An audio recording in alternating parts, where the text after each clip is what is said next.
1858. With most Dakota hopelessly in debt and all of their treaty money going directly to their creditors, Little Crow and the other chiefs agreed to sell the U.S. half of their remaining land. But the Dakota never saw a single penny from the land sale. All of it went directly to the traders to settle past debt.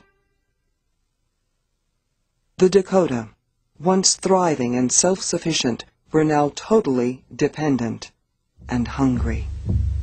Very hard to watch your child cry because they're hungry. So you get angry. So eventually it got to the point where the warriors said, we can't sit here and watch our kids die in this manner, or our elders die in this manner, this slow death, this genocide, what they're doing. August 1862. A hungry group of Dakota tried to break into a government warehouse full of food. Little Crow was called in to mediate. He told the Americans, when men are hungry, they help themselves. One trader, Andrew Merrick, answered, so far as I am concerned, if they are hungry, let them eat grass.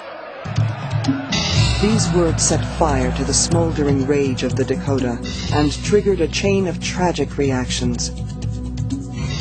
A group of angry Dakota youth shot and killed 5 settlers. Rage and a desire for revenge rapidly overtook the Dakota. Young warriors formed war parties and urged Little Crow to lead them in battle against the settlers.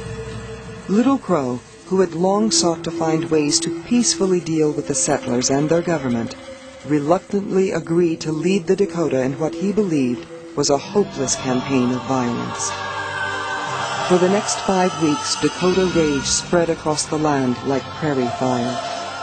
Little Crow's warriors took 250 settlers hostage and killed hundreds more.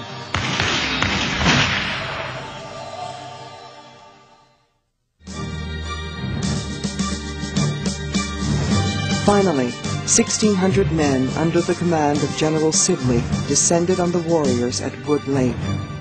Though Little Crow and many Dakota escaped, they had become weary of war. Their rage spent, the Dakota warriors saw the hopelessness of their war as Little Crow had warned them. Defeated, the Dakota surrendered and released their hostages.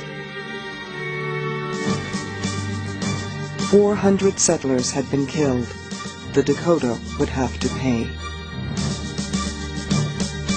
Sibley headed a military commission to administer justice. Trials, however, often lasted no more than 5 minutes. In the end, the commission sentenced 303 Dakota to death by hanging.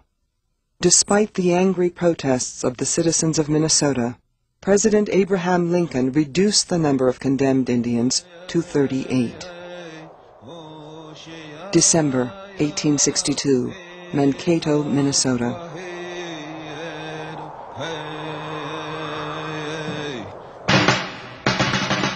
On the morning following Christmas Day, the condemned men marched to the gallows to be hanged. All 38 were to die at once in the largest mass execution in American history.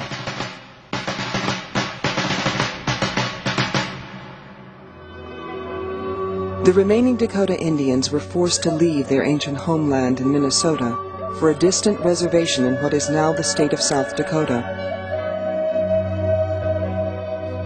The Dakota had sought an accommodation with the growing presence of Americans.